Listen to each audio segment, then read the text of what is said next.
All right, get ready to go deep, folks. Today, we're diving headfirst into the world of circulatory assist devices. Circulatory what now? Haha, no, not that deep. I'm talking about those incredible machines that can lend a helping hand well, more like a mechanical pump to the human heart. Ah, got it. Like when the old ticker needs a bit of a boost, I'm in. Always up for learning about that stuff. You and me both. And lucky for us, we've got a real expert joining us today to break it all down. Welcome to the show. Thanks for having me. Glad to be here. It's a field that's just exploding with innovation. From what I've seen of the research you've gathered, we're covering a lot of ground today. IABPs, VADs, even touching on the full artificial heart. Fascinating stuff. Absolutely. Now, just for anyone tuning in who might not be familiar with the lingo, could you give us a quick rundown of what those acronyms actually stand for? We'll start with IABP, since that's first on our list today. Right, so IABP, that's short for intra-aortic balloon pump. Intra-aortic balloon pump. See, even the name sounds kind of complex. But from the notes you sent over, it acts as a sort of temporary support system, right? Like a pit stop for a tired heart, just to use a car analogy. Yeah, that's a good way to put it. It's designed as a short-term solution to give the heart a break when it needs it most. But here's what blows my mind. This thing actually works inside the aorta itself, and not only that, but it's perfectly synced up with the actual beating of the heart.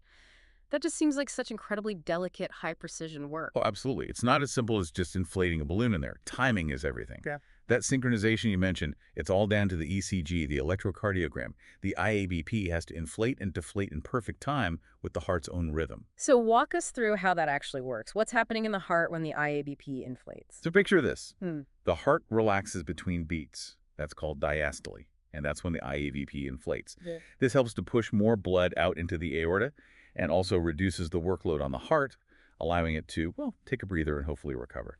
It's like giving the heart a little helping hand to keep the blood flowing, right? Exactly. But like with any medical procedure, there are risks. The material you sent over mentioned blood clots as a potential complication, right? Right. And damage to the aorta itself, so it's definitely not a permanent solution. No, definitely not, which Okay. is where VADs come in, right? Right. VADs or ventricular assist devices seem to offer a much more long-term solution. Yeah. We're talking potentially years even. I even saw that they can act as a bridge for patients waiting for a heart transplant. Absolutely.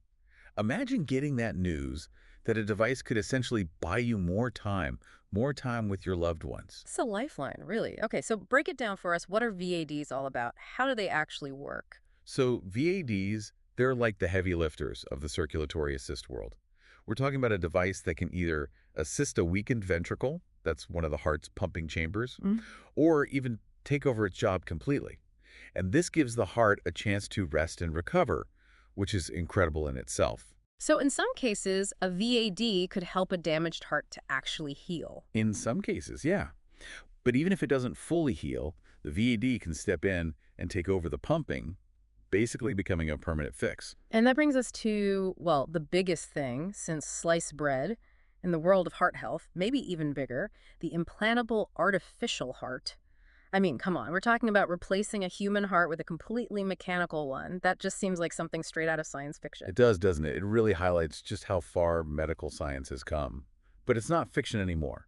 It's real, and it's changing lives. One of the most amazing things I read about these artificial hearts is that they don't require immunosuppressant drugs. Right. That's a game changer right there.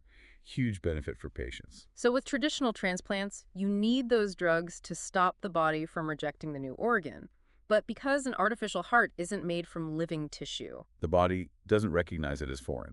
No risk of rejection. it's incredible. So we've gone from a quick pit stop with IABPs to potentially replacing the heart altogether with these incredible artificial hearts. It just blows my mind how these technologies are not just extending life, but extending the quality of life as well. It really is amazing, isn't it, to think that people with end-stage heart failure are being given another chance at life, a chance to do the things they love, to be with their loved ones. It's remarkable. And it really makes you think, what does the future hold for circulatory assist devices? What other breakthroughs are just around the corner? It's exciting to think about. Who knows what the future holds? All right, that's about all the time we have for today's Deep Dive. Thanks so much for joining me today and sharing your expertise. It's been fascinating. The pleasure is all mine. Always happy to talk about the amazing things happening in the world of medicine. Until next time, stay curious, everyone.